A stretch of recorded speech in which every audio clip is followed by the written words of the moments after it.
Nous sommes nombreux à utiliser Home Assistant avec notre smartphone et aujourd'hui dans cette vidéo, je vous montre mon tableau de bord que j'utilise au quotidien dans Home Assistant. C'est parti!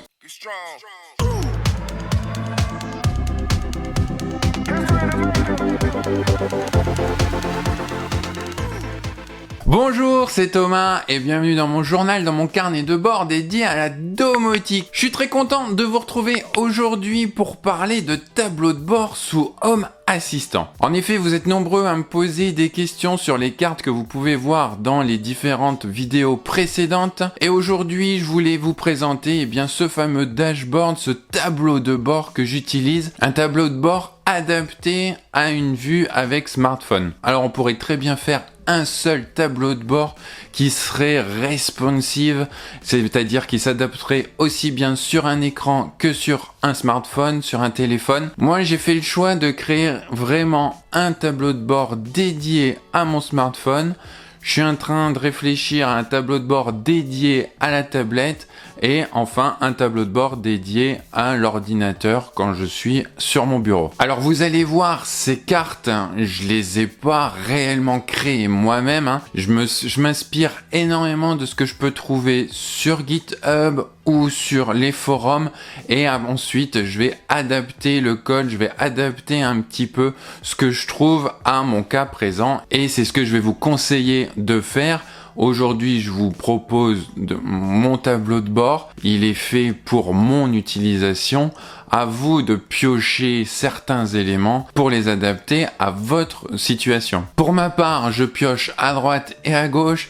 Et je me souviens pas toujours d'où j'ai pu trouver les cartes. D'ailleurs, j'en profite pour revenir sur la carte du Raspberry Pi que je vous ai proposée il y a quelques semaines. Je vous mets le lien ici. Je pensais l'avoir trouvée sur le GitHub de Paradis Artificiel, mais je me suis trompé et il faut rendre à César ce qui est à César. C'était une carte que m'avait partagée Aurel Hervé. Je vous invite à aller voir tout son travail, il est fantastique, il fait de très très belles choses sur les tableaux de bord, il crée lui-même ses cartes, il est l'administrateur d'un groupe Facebook Home Assistant, groupe francophone. Je vous mets le lien en description, n'hésitez pas à venir si vous êtes sur Facebook.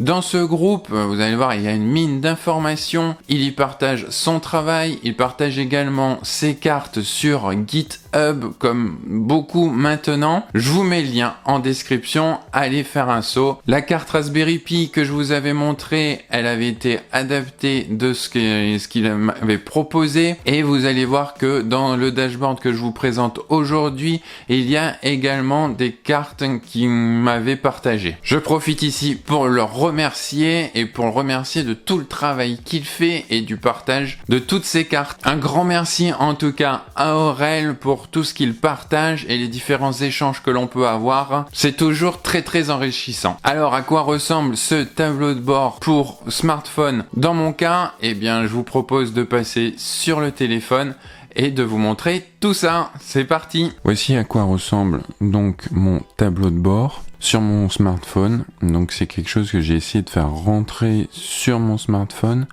Donc là c'est un iPhone X. On voit tout en haut une carte avec quelques informations, la date, la fête, l'heure. Donc autour de la date, je change en fonction de la saison, donc des feuilles d'automne, ou la neige, ou le soleil pour l'été, des petites fleurs pour le printemps, et en dessous voilà, la fête qui est calculée automatiquement. Donc tout ça c'est des sensors qui se trouvent dans la configuration .yaml et qui me permettent ensuite d'afficher ces informations là. En dessous, une petite carte météo que j'ai trouvée sur le site d'HACF, il me semble, quelqu'un qui avait partagé cela. Ouais, je l'aime bien, ça changeait un petit peu de la carte classique, donc ça remonte en fonction de la météo. Là, on voit qu'il fait pas très beau, on voit la température juste en dessous. Je vais la faire peut-être évoluer là, parce que le ressenti, vu on affiche déjà la température, bon, peut-être que je perds un petit peu de place, ça va peut-être évoluer. le risque de pluie, le vent, avec un sensor qui me dit en fonction du vent, de la puissance du vent qui est annoncé par Météo France, eh bien j'affiche si c'est une brise légère, vent fort, etc. On retrouve le lever et le coucher de soleil, et ainsi que lundi suivait. Juste en dessous, quelques petits boutons qui me permettent d'allumer, d'éteindre rapidement ou d'avoir des notifications. Donc là, c'est ma VPH là, qui est annulée actuellement car j'ai un automatisme qui me dit que si inférieur à 15 degrés, pour l'instant cette saison, eh bien je l'arrête, ce qui me permet de ne pas le faire chauffer, d'économiser un petit peu d'énergie. À côté, on a les alertes si j'ai du courrier ou si une machine à laver est en cours ou finie. Et ensuite, j'ai un petit onglet qui me dit, qui me calcule le trajet que j'ai pour aller au travail. Donc là, c'est une intégration Waze que je montre et que pareil qui est verte et qui est rouge en fonction du temps que ce qui me remonte. Voilà, je peux avoir des alertes qui me disent que voilà, au-dessus de 55 minutes de trajet de boulot, l'icône passe en rouge. Sur cette petite carte, la trajet boulot, voilà, quand ça détecte si je suis à la maison, ça m'indique le trajet boulot. Si je suis au boulot, eh bien là c'est l'inverse, ça sera le trajet vers la maison qui s'affichera. Donc il y a une carte conditionnelle là. Juste en dessous, quelques petites icônes pour activer ou pour avoir une vision rapide de certaines informations. Donc l'alarme désactivée, je suis en train de la mettre en place là, toute cette partie alarme, donc pour l'instant c'est désactivé, puis en plus je suis à la maison. S'il y a une ouverture ou un mouvement qui est détecté, automatiquement une de ces deux icônes passera en rouge. Pareil, si un des détecteurs de fumée, donc aussi bien au rez-de-chaussée ou à l'étage, détecte, eh bien alors il passera en rouge. Et enfin, là, la caméra qui est activée ou désactivée, là, en appuyant dessus, je peux directement activer ou désactiver, voilà, mes caméras de sécurité à l'extérieur. Et en dessous, on retrouve 4 boutons. Alors ça, c'était pour aller très rapidement sur d'autres tableaux. Donc maison, jardin, sécurité ou système. C'est exactement les mêmes que vous retrouvez en haut. Donc on va voir si je vais les garder. Là, je suis en train d'y réfléchir.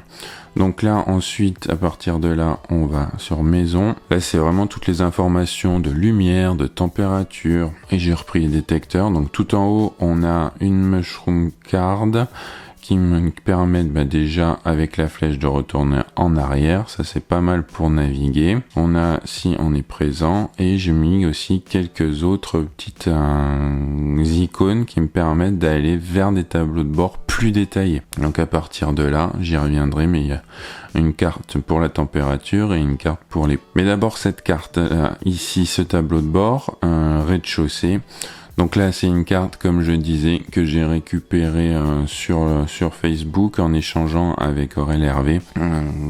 Donc c'est une carte qui me permet d'avoir les informations que j'ai mis en fonction de la pièce. Donc là, d'abord, un rez-de-chaussée où il y a le salon, salle à manger. On voit qu'il y a des détecteurs d'ouverture ou de fermeture là qui sont fermés, détecteurs de présence. Donc là, pas de détection de présence, c'est rouge, c'est vert.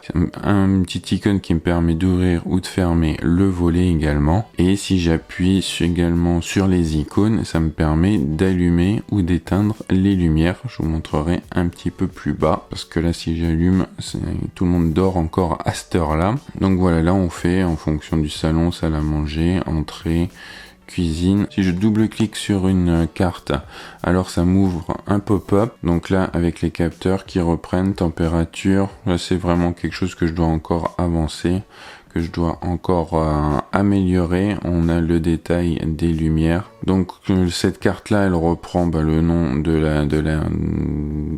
la pièce, la température juste en dessous également, et un petit graphe qui montre l'évolution de la température. Voilà à quoi ressemble ce tableau de bord. Donc au premier étage, pareil. Donc là actuellement, en fait, je suis dans le bureau, mais qui sera très prochainement ma chambre. Donc là, on voit que si j'appuie, voilà, ça allume la lumière. Et si j'éteins, De même pour le palier et les chambres des enfants. Pareil, je peux allumer et éteindre directement à partir de là. Je peux gérer les volets. Donc là, il y a un volet d'une fenêtre et d'un Velux. On voit bien que là, voilà, pour le Velux, j'ai un retour d'état. Alors pour le volet, c'était les moteurs Somfy que je vous ai présentés. Je n'ai pas le retour d'état pour le moment. Je suis en train de réfléchir à comment avoir ce retour d'état. Mais voilà, pour l'instant, donc il est bien fermé, mais sur Home Assistant, il me l'affiche pas.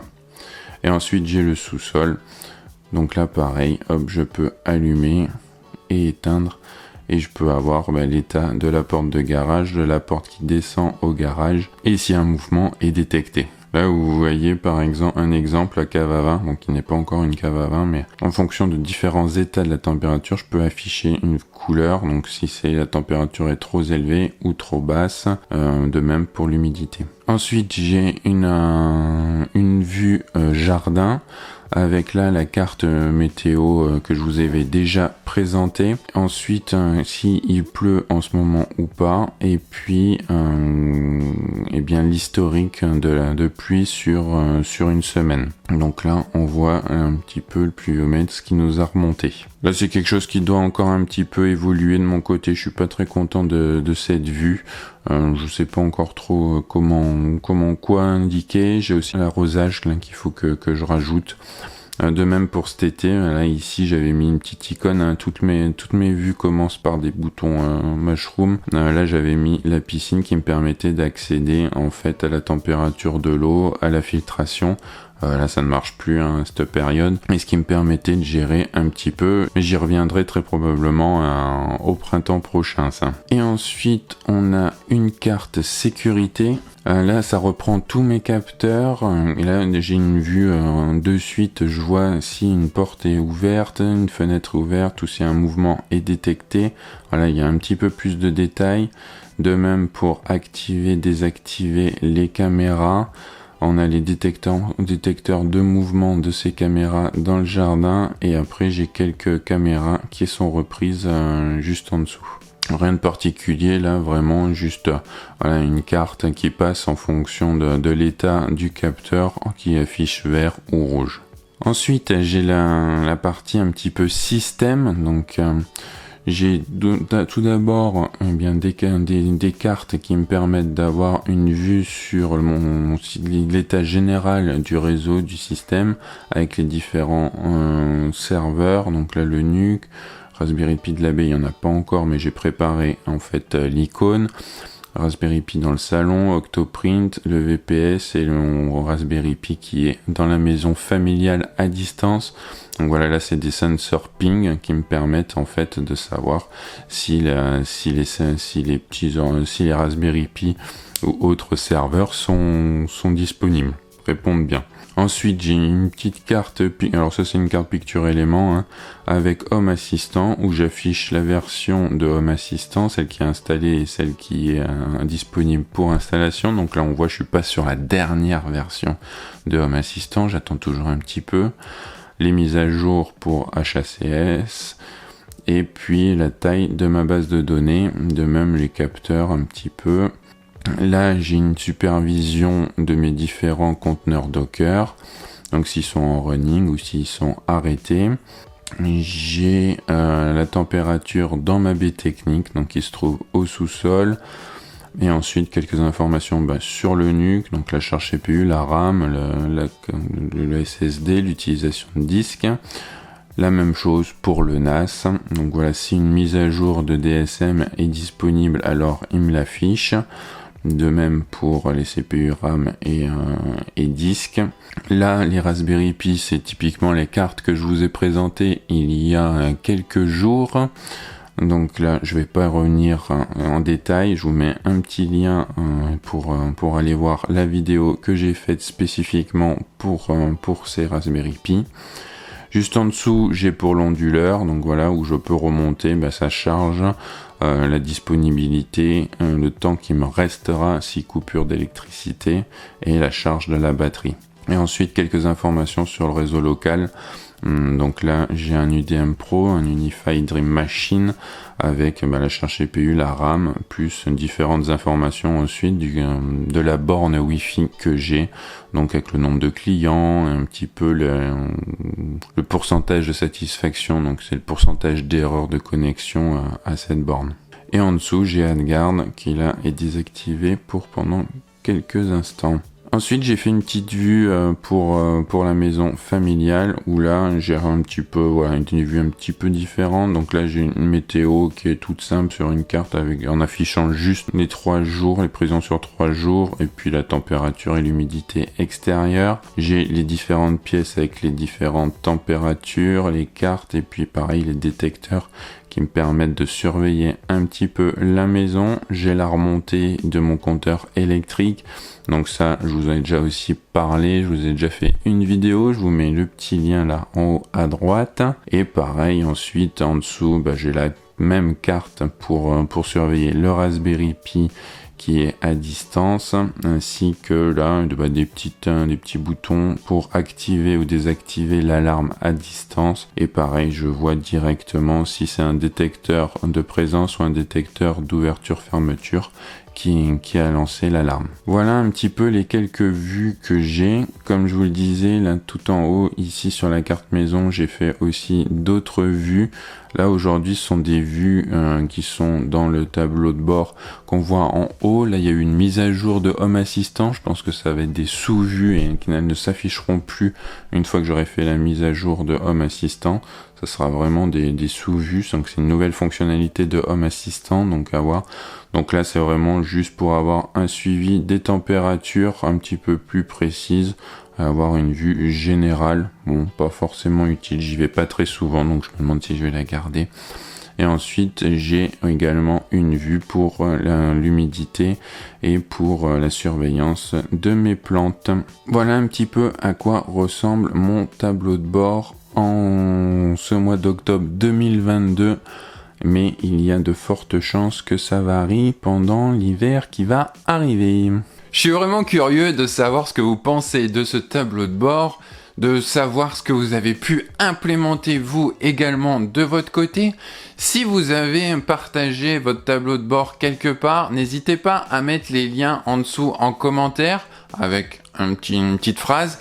Et j'essaierai de les faire passer sous YouTube. Quand il y a des liens, c'est pas toujours évident, mais j'essaierai de faire attention afin qu'on puisse partager ça tous ensemble. Si vous voyez en tout cas des choses qui vous paraissent futiles sur ce tableau de bord ou au contraire des choses qui vous semblent pour vous primordiales et qui manquent ici, n'hésitez pas à me le dire. Je recherche toujours des idées comment améliorer ce tableau de bord.